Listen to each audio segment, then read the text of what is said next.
Guys, papakita ko sa inyo guys yung tanim kong luya, nakatanim sa paso. Tapos ito yung talbos ng kamuti, mayroon din akong mga alugbati.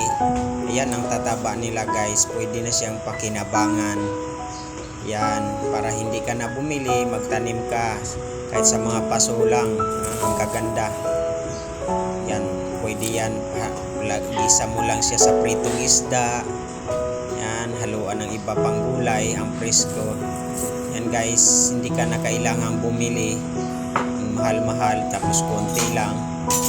Yan, magtanim ka, may presko yung gulay na makakain mo. Katulad yan guys, ang tataba ng mga tanim kong alugbati. Tsaka yan guys, mayroon pa ako dun sa kabila, nakatanim sa mga paso. Nilagay ko lang sa gilid ng mga pader. Yan guys, ang tataba yan. Ang ganda ng tanim ko guys. Maganda talaga pag may itinanim, mayroon kang aanihin. Yan, yung tataba, dadagdagan ko pa yan guys para maraming gulay. Presko yung mga kinakain nating gulay. Yan guys.